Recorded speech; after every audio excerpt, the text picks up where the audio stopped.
بسم الله والحمد لله والصلاة والسلام على رسول الله سيدنا محمد بن عبد الله وعلى آله وصحبه ومن والاه ولا حول ولا قوة إلا بالله. أما بعد، رب اشرح لي صدري ويسر لي أمري واحلل عقدة من لساني يفقه قولي. سبحانك لا علم لنا إلا ما علمتنا إنك أنت العليم الحكيم. اللهم لا سهل إلا ما جعلته سهلا وأنت تجعل الحزن إذا شئت سهلا. نويت التعليم والتعلم والنفع والانتفاع والإفادة والاستفادة والحث على التمسك بكتاب الله وسنة رسوله والدعاء إلى الهدى والدلالة على الخير ابتغاء وجه الله ومرضاته وقربه وثوابه. اللهم إنا نسألك فهم النبيين وحفظ المرسلين إلهام الملائكة المقربين. اللهم أغننا بالعلم وزينا بالحلم وأكرمنا بالتقوى وجملنا بالعافية برحمتك يا أرحم الراحمين. Alhamdulillah, kita bersyukur kepada Allah Subhanahu wa taala di malam hari yang penuh berkah ini kembali dikumpulkan di Masjid Nurul Ukhuwah, yang artinya masjid ini adalah cahaya persaudaraan. Ya, ini Nur Ukhuwah ya, cahaya persaudaraan. Mudah-mudahan Allah Subhanahu wa taala mempererat hubungan tali persaudaraan di antara kita sesuai dengan nama masjidnya. Amin amin ya rabbal alamin. Hadirin yang dirahmati Allah Subhanahu wa taala, perlu kita ketahui bahwa Rasulullah sallallahu alaihi wasallam itu ketika beliau hijrah, beliau sampai di kota Madinah, itu beliau tidak langsung mencari tempat tinggal. Seharusnya kalau seperti kita ini, yang kita pikirkan ketika kita pindah tempat, mikir di mana tempat tinggal kita. Beda dengan Rasulullah sallallahu alaihi wasallam. Beliau justru yang beliau lakukan pertama kali adalah sebelum beliau mencari tempat tinggal untuk istirahat, untuk tidur, untuk kumpul dengan keluarga, jadi yang beliau lakukan terlebih dahulu adalah membangun masjid. Sebagaimana Allah Subhanahu wa taala berfirman, "La masjidun ussisa 'alat taqwa min awwali yawmin ahaqqu an taquma fihi rijalu yuhibbuna an yatatahharu wallahu yuhibbul mutahhirin." Masjid yang didirikan atas dasar ketakwaan kepada Allah, engkau berhak melakukan ibadah di dalamnya. Dan di dalamnya ada orang-orang yang menyukai bersuci. Dan sesungguhnya Allah Subhanahu wa taala mencintai orang-orang yang suka bersuci. Di sini Allah Subhanahu wa taala memuji orang yang memakmurkan masjid. Jadi di sini yang Allah puji itu orangnya, yang memakmurkan masjidnya, bukan bangunannya. Pujian Allah abadikan di dalam Al-Qur'an ini. Dan ini ada yang mengatakan yang dimaksud masjid di sini adalah Masjid Quba. Ya, di Madinah itu ada Masjid Quba. Kata-kata Quba itu dulunya disebut Qubba. Orang Arab gak mau susah-susah nyebutnya. Sulit apa Qubba, langsung dibilang Quba. Karena dulu di situ ada sumur namanya Quba. Susah nyebutnya. Orang Arab nggak mau susah-susah, disebut langsung Quba. Itu pertama kali dibangun oleh Rasulullah. Ada riwayat yang dikatakan la masjidun usisa 'alat taqwa, Masjid Quba. Ada riwayat mengatakan Masjid Nabawi. Jadi setelah dari Quba Rasulullah baru ke Nabawi. Beliau bangun masjid lagi. Sebelum beliau bangun rumah beliau sendiri. Di sini menunjukkan ya bagaimana Rasulullah Shallallahu Alaihi Wasallam itu lebih mengutamakan masjid daripada tempat tinggalnya sendiri. Bahkan Rasulullah itu kalau pulang dari satu perjalanan, yang beliau cari itu bukan rumah dulu, bukan istrinya dulu. Ya, beliau nggak langsung ketemu kepada istri. Kalau kita kan sudah kangen duluan sama istri, ya kan? Apalagi berhari-hari kita nggak ketemu istri. Oh, kalau ditanya kangen sama ibunya apa sama anaknya, susah kita jawabnya itu ya. Rasulullah itu sebelum masuk ke rumahnya beliau ke masjid dulu, sholat sunnah dulu di masjid terdekat daripada rumahnya beliau. Namanya Masjid Al-Ghumamah atau Masjid Al-Musalla, Musalla Al-Id, tempat sholat hari raya Rasulullah. Kalau kita ke Madinah itu ada Masjid Ghumamah. Pertama kali Rasulullah sholat hari raya di situ. Juga Rasulullah pernah melakukan sholat jenazah untuk Raja Najasyi di situ. Ya, juga Rasulullah SAW pernah sholat istisqa di situ. Di situ Rasulullah SAW sebelum masuk ke rumah beliau ke sana dulu, sholat dulu. Sholat 2 rakaat. Dan ini jadi sunnah bagi kita. Kalau pulang dari suatu perjalanan, jangan masuk rumah dulu, tapi disunahkan sholat sunnah telah tiba daripada perjalanan di masjid terdekat. Ya, di masjid terdekat. Ya, inilah yang dilakukan Rasulullah Shallallahu Alaihi Wasallam. Jadi kalau kita lihat itu, Rasulullah SAW lebih mementingkan membangun masjid daripada tempat tinggalnya sendiri. Dan di sini Allah Subhanahu Wa Taala memuji bukan kepada bangunan Masjid Kubanya, bukan. Bangunan Masjid Kuba sederhana ya. Bahkan kalau Masjid Kuba bangunannya seandainya masih ada dari zaman dahulu ketika dibangun oleh Rasulullah sampai sekarang, mungkin kita nggak tega melihatnya. Ya, atapnya hanya pelepah kurma, biasa, sederhana sekali, nggak seperti bangunan-bangunan yang ada yang sekarang ini. Justru yang dipuji oleh Allah bukan bangunannya, tapi yang tinggal di dalam masjid tadi itu. Fihi rijalun, di dalamnya ada rijal, ada orang-orang yang mereka menyukai bersuci. Penduduk Kuba itu mereka bersuci dengan air. Karena di Kuba itu airnya mudah, subur.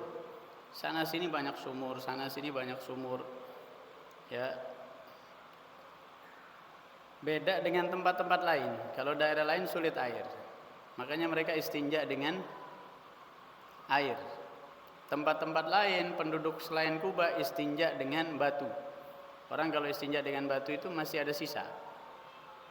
Masih ada sisa najisnya tapi dimaafu dalam syariat. Beda dengan air. Air itu bisa menghilangkan najis dan sisanya. Gara-gara istinja, mereka Allah puji. Allah abadikan pujian itu di dalam Al-Quran. Juga karena mereka memakmurkan masjid.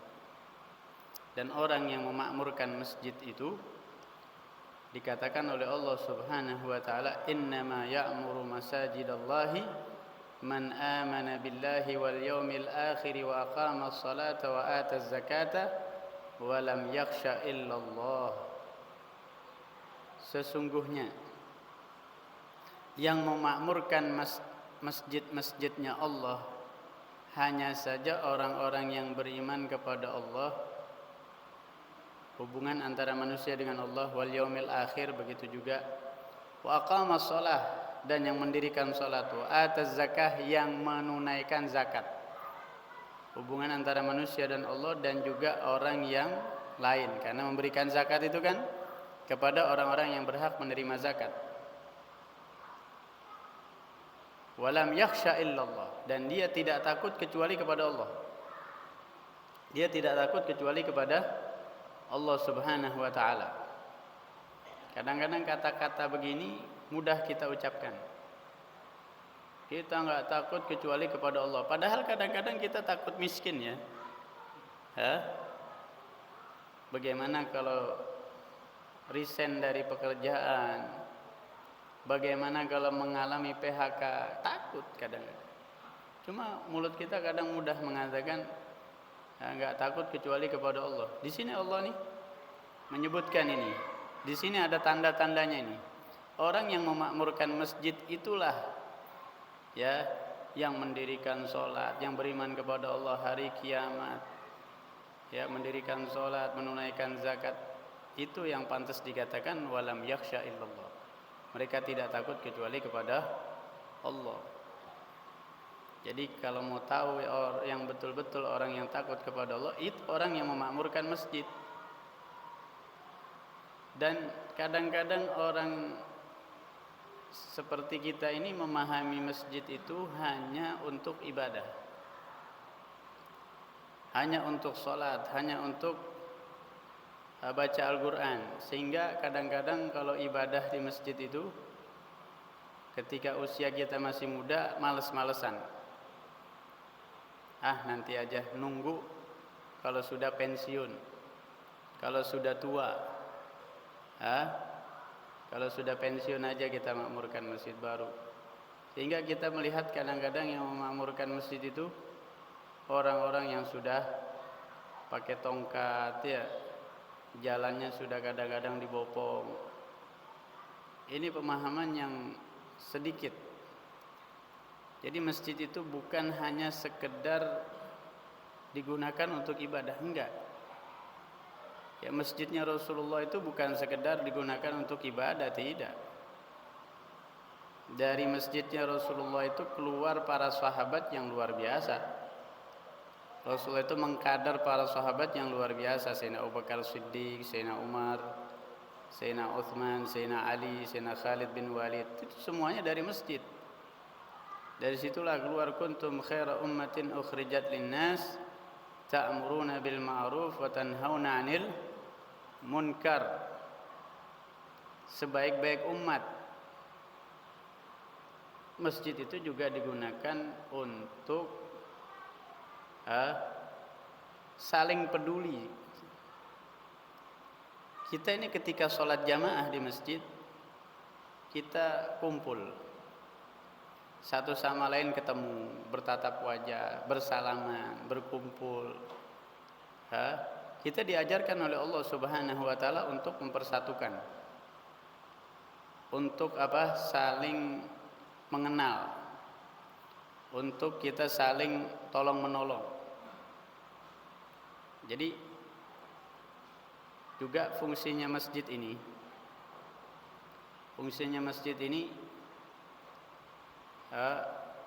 itu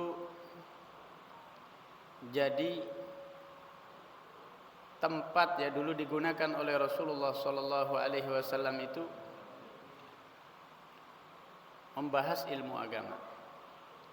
Ya, Rasulullah SAW, Sayyidina Abu Hurairah itu pernah ya, Sayyidina Abu Hurairah radhiyallahu an itu pernah menegur orang-orang yang enggak masuk masjid. Beliau katakan, ya ahlas suq ma'ajazakum, wahai orang-orang yang di pasar, betapa lemahnya kalian.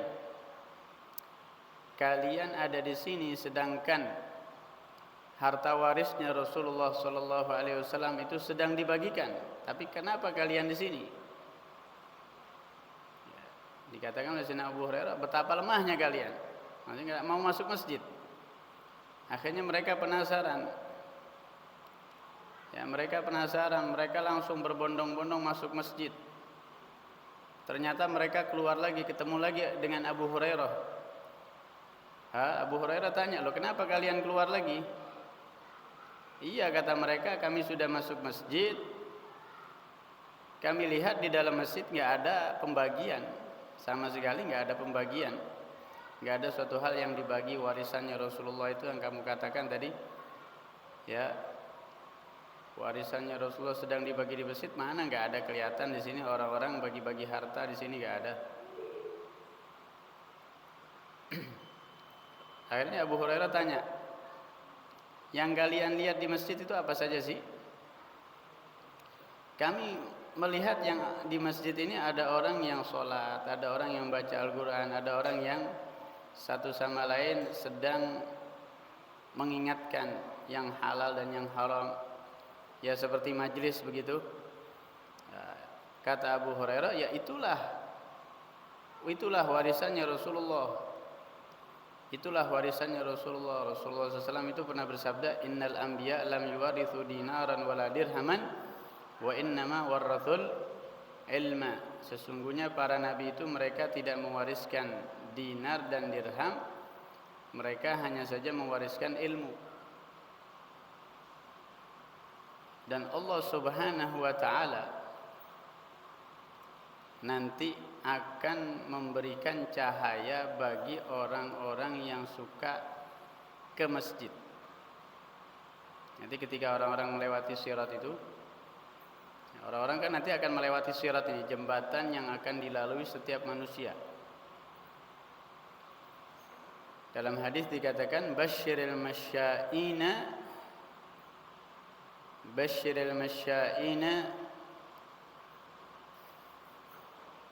masyaina, berikanlah kabar gembira kepada orang yang suka berjalan.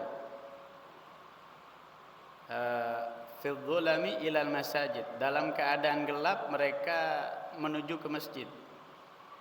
Bin nurit tam yaumal qiyamah, dengan cahaya yang sempurna di hari kiamat. Kata-kata masya itu, kalau masyi itu jalan, sekali jalan. Tapi kalau masyain itu orang yang suka jalan ke masjid. Artinya apa? Sering ke masjid, istiqomah ke masjid. Dalam bahasa Arab itu ada kata-kata akil, orang yang makan. Tapi kalau dia tukang makan, suka makan, akal. Ya. Dharib, orang itu memukul. Tapi kalau dharab, dia itu suka memukul, berarti tukang pukul. Ini masyain, kata Rasulullah SAW. Berikan kabar gembira kepada orang yang suka jalan ke masjid dalam keadaan gelap. Bin nurit tam yaumal qiyamah, dengan cahaya yang sempurna di hari kiamat. Nanti setiap orang melewati sirat, setiap di antara kita ini ada cahayanya nanti. Dikasih cahaya oleh Allah Subhanahu wa taala. Yang enggak bisa jaga, tiba-tiba dipadamkan cahayanya. Tahu-tahu gelap. Kita bisa bayangkan enggak kalau lagi nyetir mobil ini, atau lagi bawa sepeda motor, lampu nyala. Ya, malam hari tiba-tiba padam lampunya, sangat gelap sekali, bahaya buat kita kan. Lah nanti Allah Subhanahu wa taala juga untuk hamba-hambanya yang ketika melewati surat, di antara kita ada yang punya cahaya nanti, tapi ada yang dipadamkan oleh Allah. Dalam saat gelap seperti itu, ada yang dipadamkan cahaya Allah, tiba-tiba nggak kelihatan apa-apa. Nah, jembatan sirat kan tipis ya, kecil, bentuknya lebih kecil daripada rambut dan lebih tajam daripada pedang.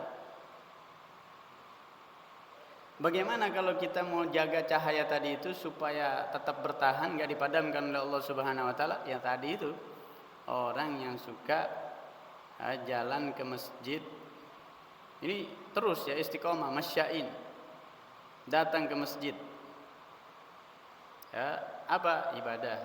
Dia lakukan apa? Baca Quran. Dia lakukan apa? Hadir dalam kajian-kajian ilmu agama. Ini untuk mempertahankan cahaya kita nanti. Karena itulah yang kata Nabi SAW akan Allah berikan, Allah kasih kabar gembira. Nah, ini cara untuk mempertahankan cahaya kita supaya nggak padam. Ini dalam Al-Quran dikatakan nuruhum yas'a baina aidihim. Cahaya mereka itu menyala di depannya mereka ya nih. Nah, tapi ada yang Allah padamkan itu. Ya, makanya kita beruntung ya, ditakdir oleh Allah Subhanahu Wa Taala. Allah permudah kita bisa memakmurkan masjid. Ya, mudah-mudahan termasuk yang nanti kita bisa kita pertahankan cahaya tadi itu.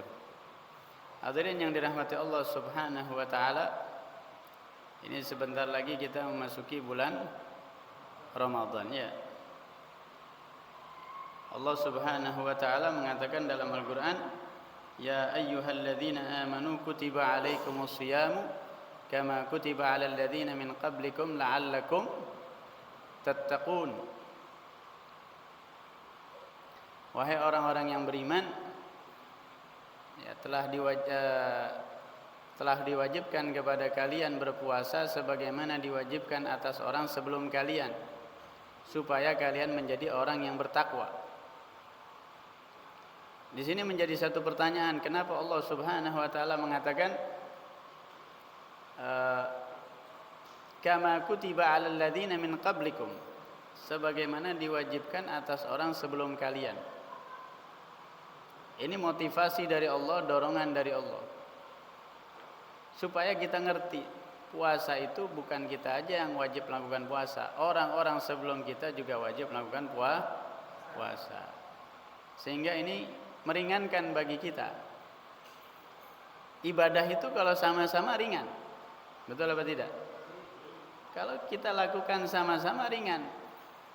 Jadi kita jangan merasa saya aja yang puasa. Enggak, bukan kita aja yang puasa, yang lain juga puasa. Orang-orang sebelum kita juga melakukan puasa.